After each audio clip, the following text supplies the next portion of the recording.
Hey humans! Welcome to Read to Me, Matt Dunn. I'm Matt Dunn, and I'm going to read to you. Thank you for showing up. It's been great reading this book, and I've been having a great time. And I know sometimes it seems like hard work, and hard work is always scary, but yet it feels so good when you get to read these books and get to learn these characters and create these universes in your head and wonder what the fuck's gonna happen. What's Jane gonna do? Is she gonna be alone her whole life? Now, okay, I heard a rumor. It is a rumor joke. Let's just say that when you're in a Jane Austen novel, everyone gets married. Everyone's happy ending. So I'm assuming Jane finds someone. I thought it was going to be Mr. Collins, but he's been took up by a young Charlotte Lucas. Now Charlotte Collins, Mrs. Collins. She must be pretty happy. I would be too if I were her. Happy little wife with a man who knows how to be a gentleman and a host and a gardener, apparently. Quite the skill. Quite the skill. But anyway, Pride and Prejudice by Jane Austen. Chapter 33, Part 2. Not just any Part 2, the Part 2. The Part 2.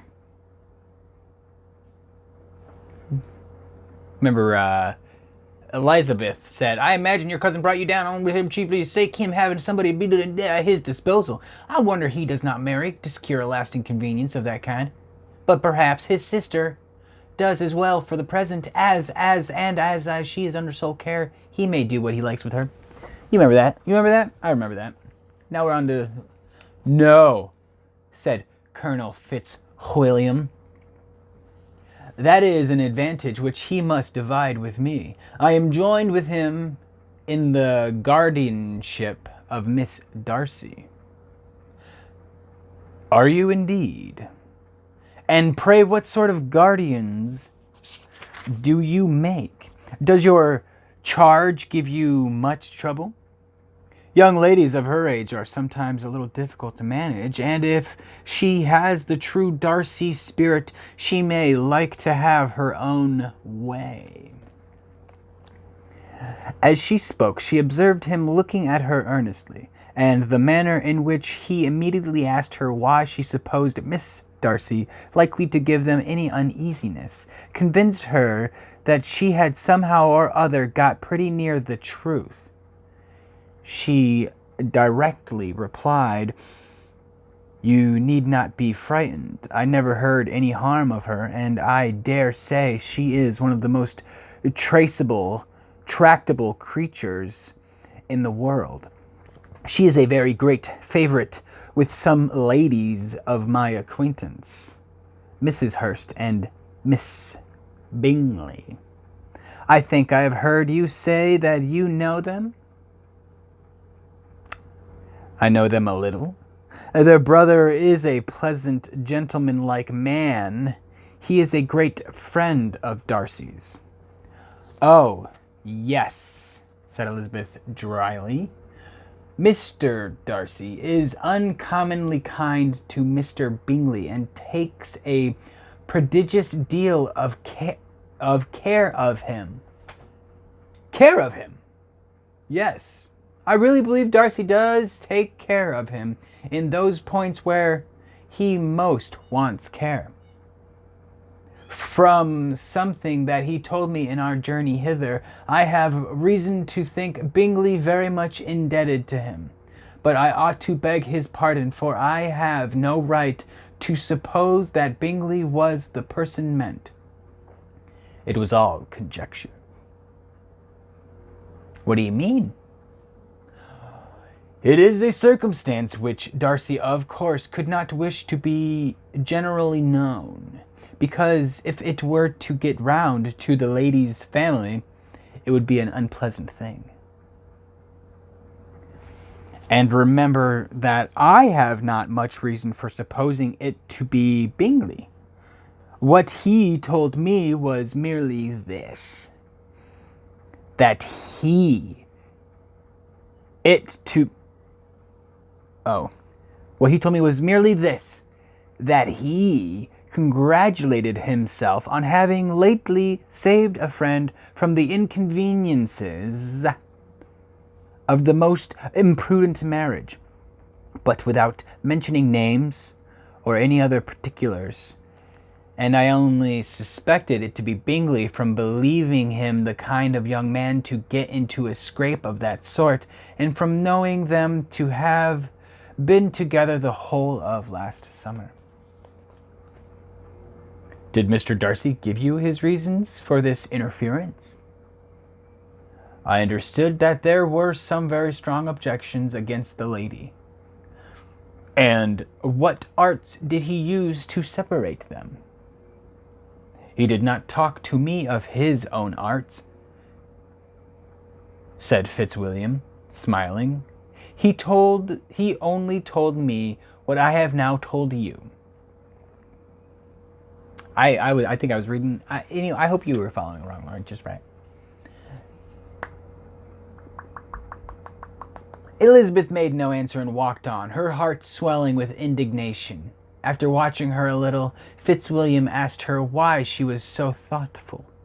Thoughtful? I was thinking of what you've been telling me, said she. Your cousin's conduct does not suit my feelings. Why was he to be the judge? You are rather disposed to call his interference officious. I do not see what right Mr. Darcy had to decide on propriety of his friend's inclination, or why, upon his own judgment alone, he was to determine and direct in what manner that friend was to be happy. But, she continued, recollecting herself, as we know none of the particulars, it is not fair to condemn him. It is not to be supposed that there was much affection in the case. That is not unnatural surmise, said Fitzwilliam, but it is lessening the honor of my cousin's triumph very sadly. This was spoken jestingly, but it appeared to her so just a picture of Mr. Darcy. That she would not trust herself with an answer, and therefore, abruptly changing the conversation, talked on indifferent matters till they reached the parsonage. There, shut into her own room, as soon as their visitors left, she could think without interruption of all that she had heard. It was not to be supposed that any other people could be meant than those with whom she was connected. There could not exist in the world two men over whom Mr. Darcy could have such boundless influence. That he had been concerned in the measures taken to separate Mr. Bingley and Jane, she had never doubted, but she had always attributed to Miss Bingley the principal design and arrangement of them. If his own vanity, however, did not mislead him, he was the cause. His pride and caprice were the cause of all that Jane had suffered and still continued to suffer. He had ruined for a while every hope of happiness for the most affectionate, generous heart in the world, and no one could say how lasting an evil he might have inflicted. There were some strong objections against the lady, were Colonel Fitzwilliam's words, and these strong objections probably were her having one uncle who was a country attorney, and another who was in business in London. To Jane herself, she exclaimed, there could be no possibility of objection. All loveliness and goodness as she is, her understanding excellent, her mind improved, and her manners captivating, Neither could anything be urged against my father, who, though with some particularities, has abilities which Mr. Darcy himself need not disdain, and respectably which he will probably never reach. When she thought of her mother, indeed, her confidence gave way a little, but she would not allow that any objection there had material weight with Mr. Darcy, whose pride, she was convinced, would receive a deeper wound from the want of importance in his friends' connection than from their want of sense, and she was quite decided at last that he had been partly governed by his worst kind of pride, and partly the wish of retaining Mr. Bingley for his sister. The agitation and tears which the subject occasioned brought on a headache, and it grew so much worse toward the evening, that, added to her unwillingness to see Mr. Darcy, it determined her not to attend her cousins to Rosings, where they were engaged to drink tea. Mrs. Collins, seeing that she was really unwell, did not press her to go, and as much as possible prevented her husband from pressing her. But Mr. Collins could not conceal his apprehension of Lady Catherine's being rather displeased by her staying at home.